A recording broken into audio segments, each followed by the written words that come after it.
So I did a movie called The Good German, and it was a post-World War II Berlin movie in black and white. And we were using a gearhead and all this stuff from like the 40s and 50s. And so I thought it might be fun to try an arc.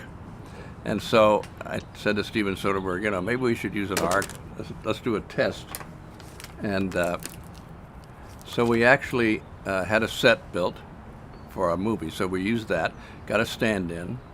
I took an arc outside this window and put it through the window onto the stand-in, and I took a reading, and we filmed it, and then we moved it out, and we put an 18K right on the same spot, same height. Now, arcs were gone long before 18Ks ever came in, so I don't think anyone had ever quite done that before.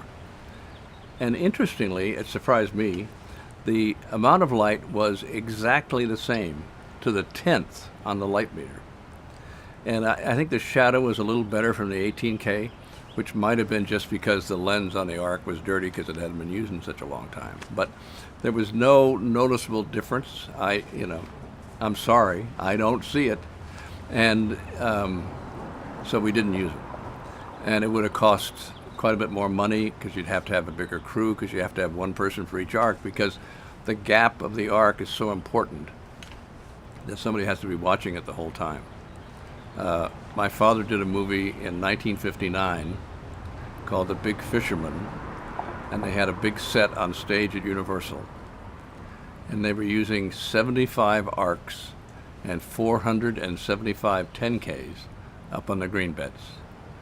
And so that means there were at least 75 guys up there, each running an arc, and a few guys for the 10Ks. They were working at 1,200 foot candles. Today we work at about 20. And the heat from those arcs must have been just almost unbearable. And so, having heard that story from my father, if anybody ever complains about how hard this is, I just say, you don't know what hard is, come on. Foot candles are then translated into f-stops. Depending on the ASA. So the ASA at 1,200 foot candles was 25.